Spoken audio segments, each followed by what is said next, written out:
It's time. The Audi Sports Desk starts right now.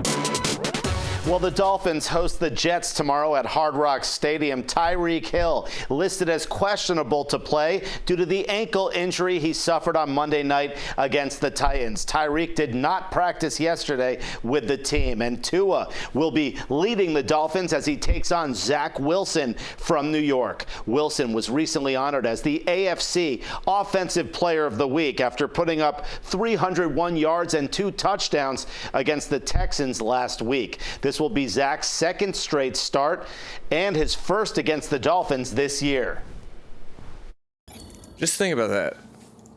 To be Offensive Player of the Week for your whole conference in the same season of getting benched. You can tell it hit our locker room too. Like, they're not taking this team lightly. They know that how tough things can be when you've lost a couple games in a row, and then the amount of momentum you have from one game.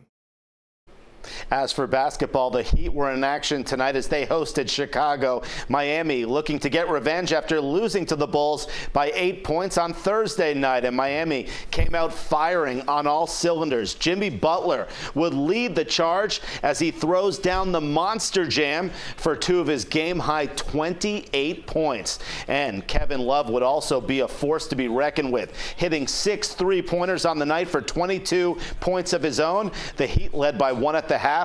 Crunch time in the second. Miami down 2, 40 seconds remaining. Kyle Lowry connecting off the steal, and we're all tied at 116. With time expiring, Jimmy Butler hits the buzzer beater for the victory. Miami defends home court 118-116 in dramatic fashion. How about the Hurricanes hosting LaSalle today in Coral Gables? Miami entering the day ranked number 24 in the country, and they dominated the Explorers. Wooga Poplar was the shining star, scoring a game-high 25 points with 5 rebounds. The Hurricanes win it 84-77.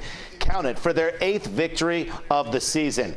Let's now move to the frozen pond. The Panthers traveling to Canada tonight for a showdown with Edmonton. Florida, well, they entered the evening looking to prevent a 3-game losing streak, and it was a beautiful holiday night north of the border in Edmonton. The Panthers jumping out early, 1-0 in the first period. Carter Verhaeghe scores his 13th goal of the season, and later in the first, Brandon Montour would extend the lead to 2 with his first goal of the year. Alexander Barkov would also hit the back of the net as the Panthers currently lead 3-1 in the third period. And that's it for sports. I'm Harry Cicma, CBS News Miami. We'll be right back.